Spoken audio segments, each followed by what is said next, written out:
Now we are recording. All right. So hi, Miss Diane. Hi everyone. My name is Shamil Garris, and I'm actually the founder of Anointed Hand Ministries. It's a grassroots nonprofit. And I've started a podcast because I wanted to get everyone's opinion about the disconnect between nonprofits and for-profits. And I have with me today Miss Diane with PhotoPad. She's a amazing woman, and I wanted to bring her on to get her opinion about some of the disconnections that's happening between these different industries. So, Miss Diane, can you introduce yourself and your business and give us more information about you? Yes. Hi there. I am so honored to be on your show, and I really appreciate that you asked me to be on it so we can talk about this. My name is Diane Najm. I am the founder and CEO of PhotoPad for Business, and part of our connection is that I used to be a social worker for 20 years, and I worked with children and women who were being abused and helped them heal through providing resources and support. So even though I'm an entrepreneur today, I continue to help, and now it's small businesses, specifically women-owned businesses, as well as our connection, which draws us together because we both are and were in the nonprofit world. So yes. I continue to do nonprofit work with the philanthropy side of, anywhere from working with children and helping backpack drives to the holiday Christmas trees and all kinds of great stuff that can get you inside and helping people during the toughest times of the year, and especially during Christmas, right? Yes. So, and then I launched PhotoPad for Business, which was almost like I fell into it accidentally, but I've been very deliberate about proceeding forward. And what PhotoPad for Business is, it empowers small businesses to use photos to create photo stories and share about their business, because in today's world, it is harder and harder to get seen, and it's harder and harder because transactional type posts on social media is no longer effective, and it's more about people want to know who you are, and that's what PhotoPad does. It helps you to create, no matter your skill level. You don't even need to have designer skills, and you don't need a budget because it's low cost, low timing, and you can create within seconds by just using our easy to use design tools, and just from a single place share to social media. So and all your social media marketing, and that's the part that really saves you time as well. And it gives everyone the opportunity to create beautiful stories about their business. And everything today, one more comment, is everything today is about story selling. That's the term, because we're not about pushing out the promo, but putting your promo into a story and connecting with your audience, getting a deeper relationship going, and then a greater ROI. That is so wonderful, and that's definitely the truth. And like a lot of people are visual beings, and so they love to look at certain things just to get an idea of what your business actually does. So it's perfect what you're doing. I like it. Yeah, and our goal is to especially help women-owned businesses. So a number of you have, I always say my business, it was created by women and for women, because I'm a woman. And then when I first started, just women, small business owners were starting to reach out and wanted to create their stories. And I just have continued that project, is to feature women-owned businesses like yourself, who is on my program. And I can't wait to share your photo story. It's amazing. Yeah. So I did want to know, because I'm sure there are other competitors in your market out there. So I actually wanted to ask you, what makes PhotoPad unique? Well, thank you for asking that, because I think it is really important. I feel like if you visualize, and I'm going to start it this way because I want you to visualize, there's 1,000 different car manufacturers, and we all have wheels and steering wheels and motors, right? And all that's the same. So that's where PhotoPad is in the playing field of all my competitors. But where we are different is we're more about designing your story and creating a way for you to share social media marketing beyond a static logo, post, graphic. it's taking it and making it interactive and making it your marketing material that engages your audience and creates a relationship and builds trust and then moves on. Yeah. So that's our biggest differentiator with our competition. They're more about designing their logos and infographics and designing brand elements that you may need. Yeah. But we take the core. If you think about the core of the car, we take that core and we help you build your story because that's what's going to sell. Yeah. The other pieces are all part of the car, but the biggest piece is the body, and that's what we are. I know that's right. That's good. Yeah. So I hope that was a good explanation. Did you feel like? It was wonderful. Yeah, I love giving visuals, and that's why I always say visual this, because everybody's like, well, there's all these designer apps out there. Sure, there are, but the majority of them are constantly designing elements for your social media marketing, and we're just taking the body of it and putting it all together. So you can upload your logos, upload your different pieces, put it together in a story, and share it out from a single place. That's good. That's good. Yeah. Would you actually consider PhotoPad to be community centered? I feel like PhotoPad is community centered. That's been the core of my value, I believe, has always been about community. And I really learned how important community is, not only because my family was entrepreneurs. Many of my grandparents owned a number of stores and restaurants, and they lived the American dream. And community was really important. It was about loyalty. And part of it is that back then they would visit the store, hang out all day. We'd serve coffee, or you'd have like some Greek cookies, and you would talk, right? Yeah. Well, today's world, we don't do that. And so social media is the way for us to connect with our audience and tell that story.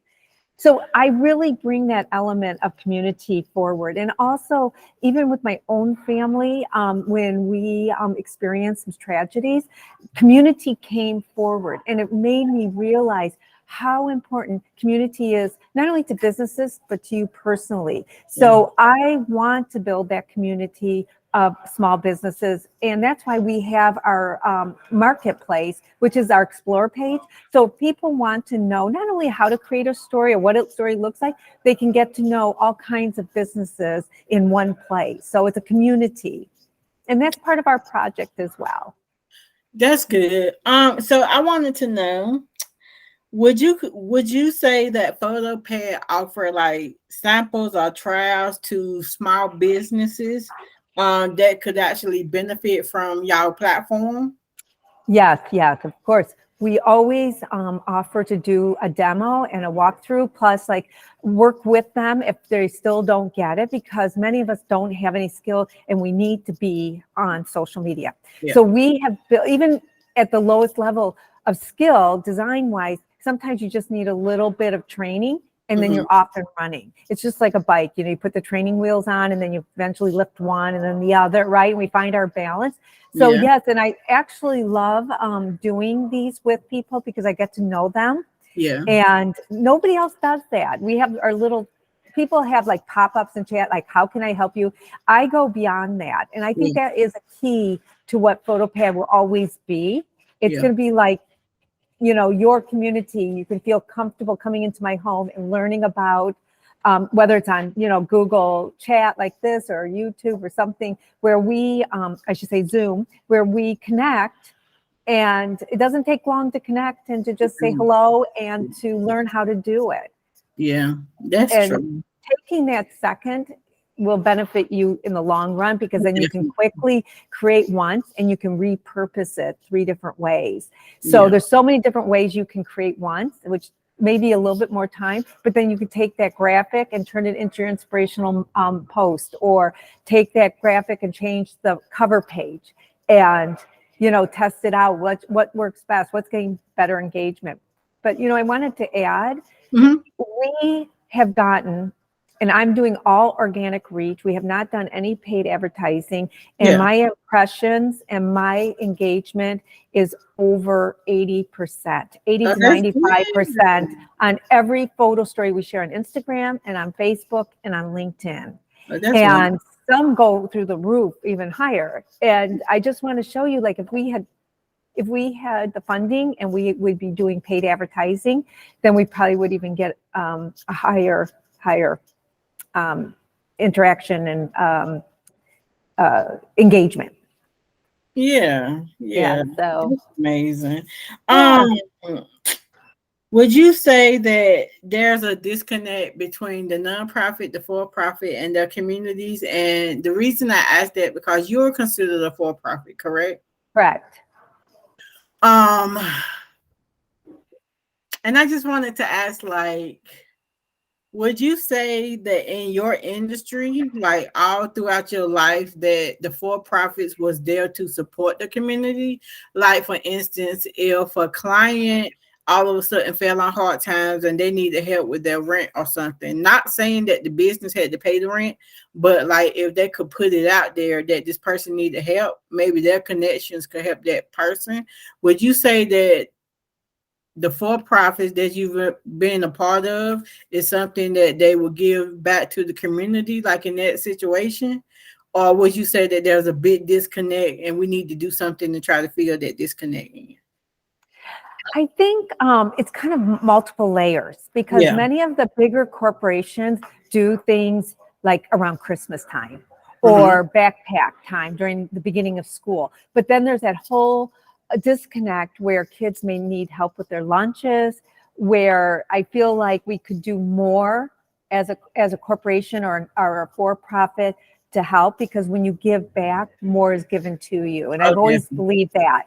That's part of my give photo story feature. You know, if everybody gives me time, I'm going to give them time, and 3 times more, because that's the way we were taught growing up, right? Yes. So I think they try to connect to the community, but I believe there needs to be programs like yours that really help them to recognize that it's more than just September and December. You know, it's even during the summer, it's during the school year, it's sometimes rent, sometimes food, and sometimes it doesn't even involve a lot of money. Sometimes they need a couple months, sometimes they might need just the food, you know. And I believe if for-profits knew this and we could get a program going, which I think that's what you're trying to do, is have you connect to these types of corporations, that we might be able to change that so that they're more involved in the community, right? Mm-hmm. More involved in the inner city community, because that's where they really need to be. And I feel like it would be great if they did set up inside the school system or inside the human services, that they become the extension, and they dedicate X amount of dollars to these things, right? Yeah. And not just twice a year. What are your thoughts? Do you? Yeah, so I actually had a client to reach out to me, and I was telling you about the program that I am trying to get started. Which is a great program. I think it's a great idea. For the people that don't know what I'm talking about, Anointed Hands Ministries is starting a program, and we're going to offer like mental health coaching sessions, financial courses, and career coaching. Because I had a client to reach out to me, and she actually told me that she needs financial career coaching assistance, and because we don't have the funds yet to give that to her, I either have to refer her to another program, but if I refer her out, I want to make sure the program is legitimate and that is actually producing the results that I want to see, because I don't like putting people in programs and they wasting their time, like I have wasted time. And so until I can get Anointed Hand Ministries program up and running, then other people and clients are actually going to have to wait.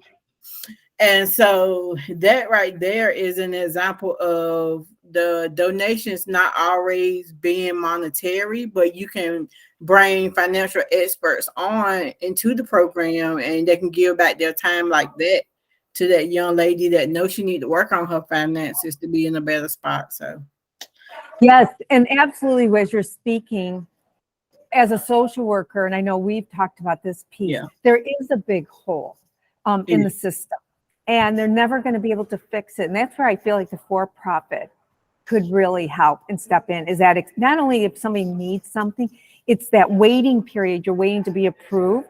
that is so detrimental, and they have nothing to offer. And that's what sparked you to start Anointed Hands Ministries, Yeah.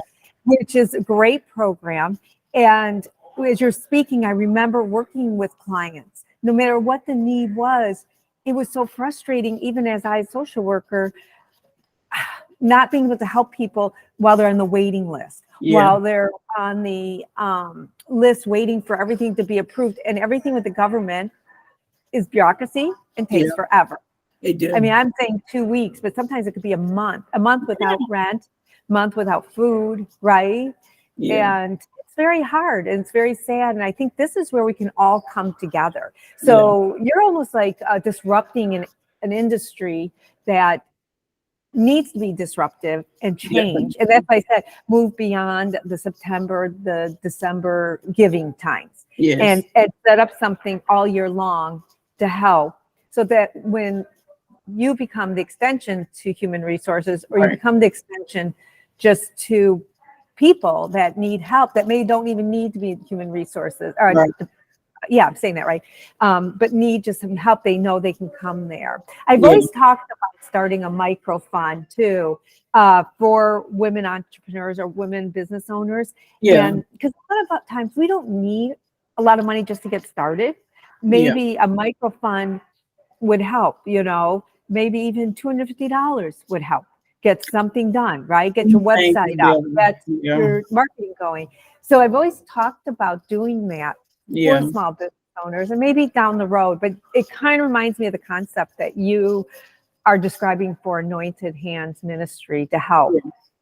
It sounds like it's going to be a micro fund, which is really great to help get them through whatever they're going through at the moment.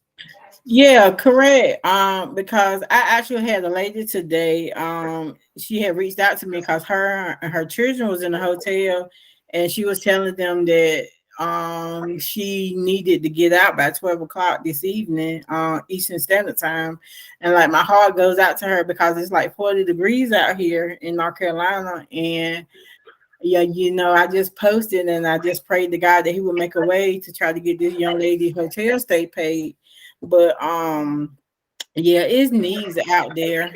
And when I tried to reach out for a micro grant, and this is what I want to get your opinion on, they had told me that a nonprofit is not a business. So I want to get your opinion if whether or not you feel as though nonprofits are considered businesses, and then I can I can give you my opinion of why I say it is.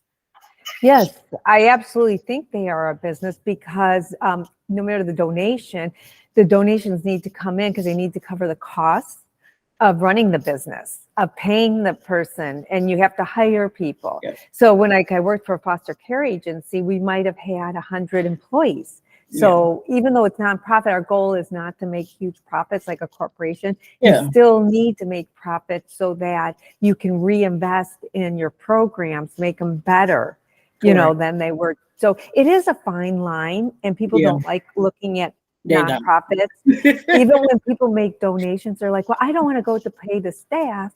But it's like, well, if we didn't have the staff, then we wouldn't be able to help the children heal, So majority of it went to helping the children or helping the foster families or helping the original families. But a lot of it did go to employing people so that you can have a nonprofit that is functional and successful to help people in the community. Yeah, and that was my opinion, Miss Diane. I said, so we have to have money to operate. And so that in itself makes it a business under my eyes. And so when I apply to a lot of the grants, they say your business got to do this, that. And it's like I'm putting up there, Anointed Hand Ministries is a nonprofit. And as soon as they see that, I get rejected because I'm not considered a for-profit. When in reality, I should be considered a business because like you just said, it's money to operate. Yes.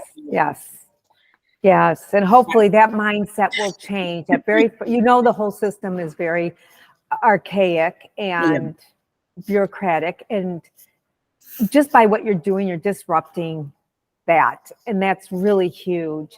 So I think you need to move forward, and we're going to keep it going. We're going to get the word out so that you can. But it's very frustrating to hear that, isn't it? It is. It really is frustrating. But I wanted to ask you, as far as the community, would you say that a lot of because I know you said your numbers had increased a lot. And so I Yes. wanted to know if you would say that the local small businesses or small businesses in general, have they actually supported y'all enough? And if not, what do you think needs to happen? Because I know you also said you were looking for funding. So what would you say needs to happen for y'all to actually, enhance and rise higher?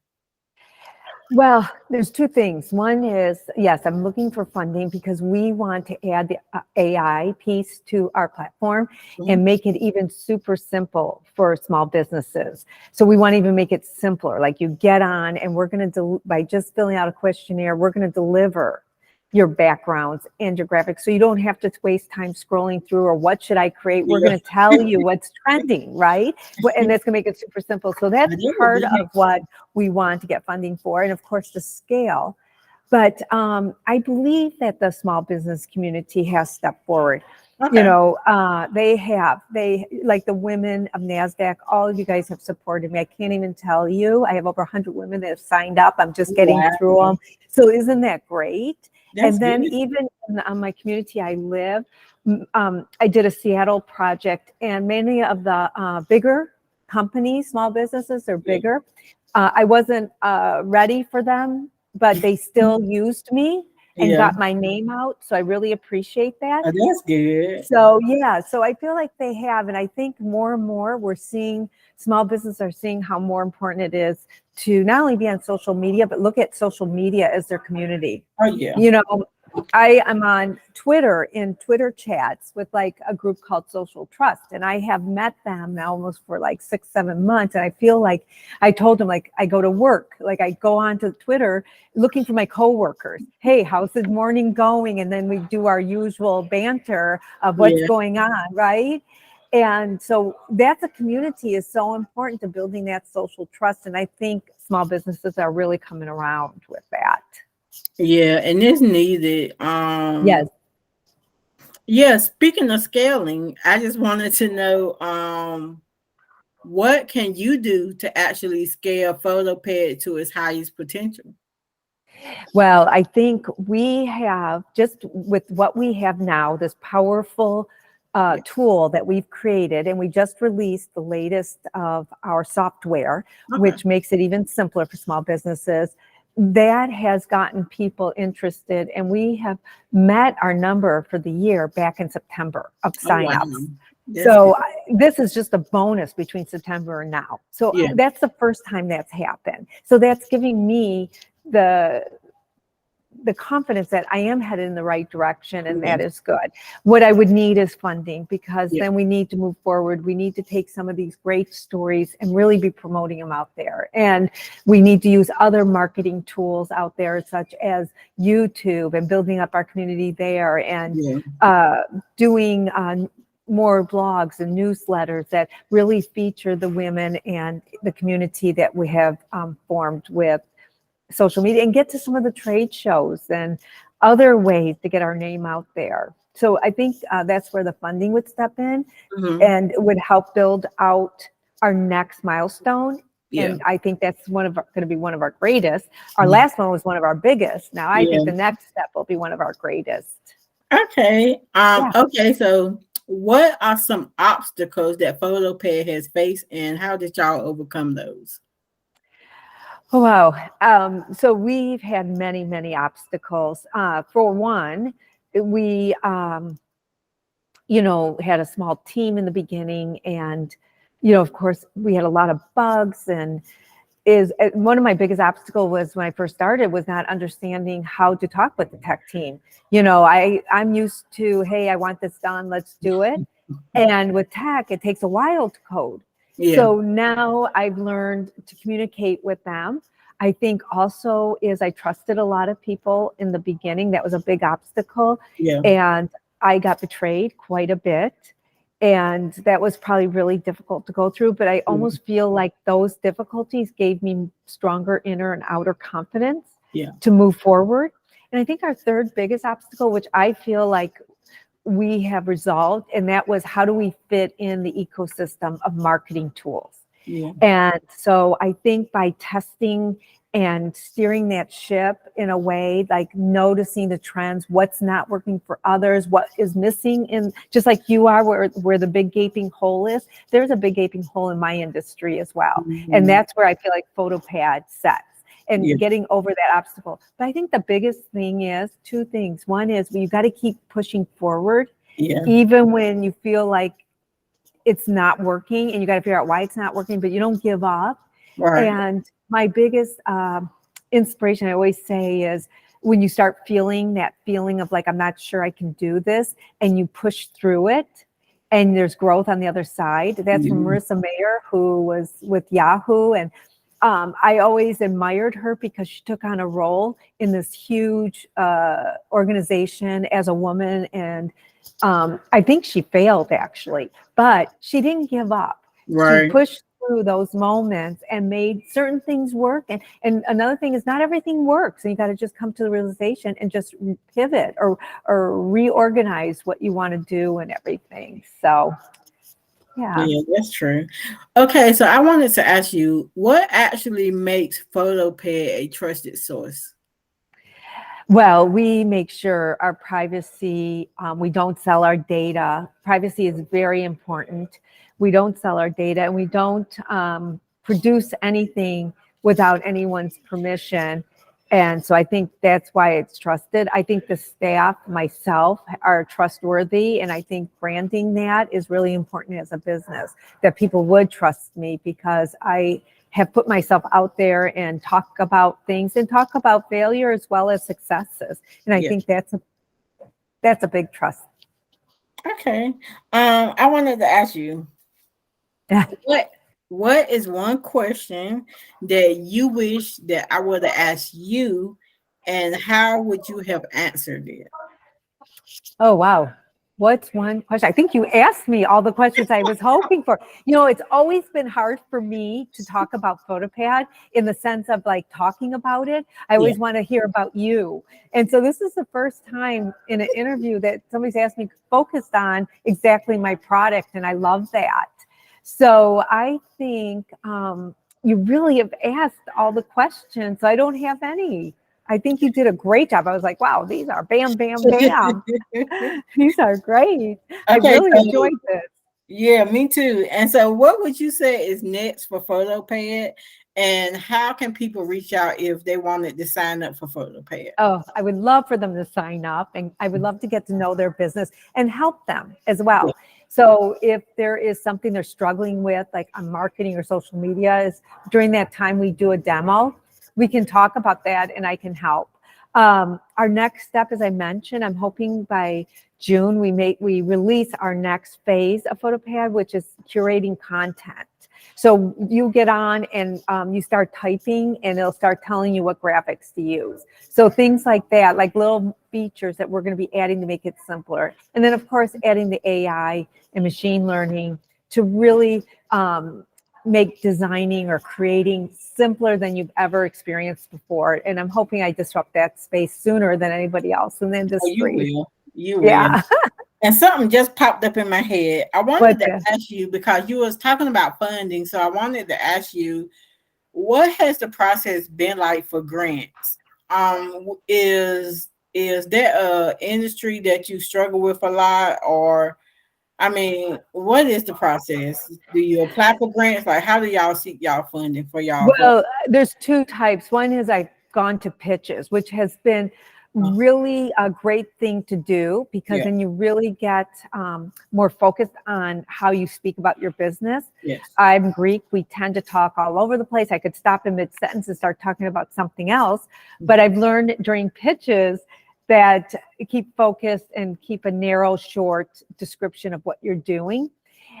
So that was one way. And the other way is through grants, through women grants that I see. And I haven't been successful, but it's still, so what I've done is I did work with a communication coach who helped write up my answers so that they were focused on what grants want to see and hear. Yeah. Not that I wasn't doing those things, but it helped refine what I would write that often would get taught. It's almost like a resume when you're applying for a job. Like, why didn't I make it even past the algorithm, right? So I think that was a good investment. Yeah. And so then all I do now is look through it, add some of that stuff. If I need to, I'll add more because we might have updated since then. So it was a good core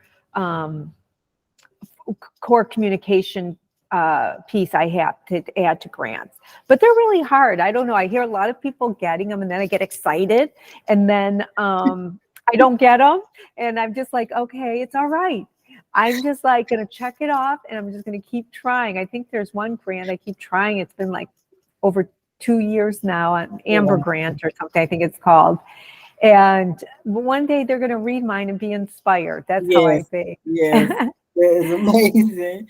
Yeah. Okay, so now I want to ask you if you have any questions for me about anything about Anointed Hands Ministries, anything you want to ask me?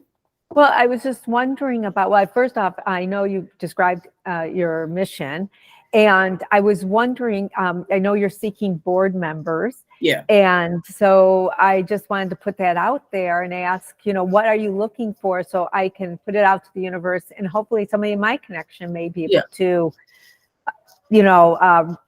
reach that and be part of the board. I hope so. Okay, so I really want the ideal candidate of the positions that I'm looking for. Either I'm looking for a executive director, I need a treasurer, I need a president, and I need a secretary.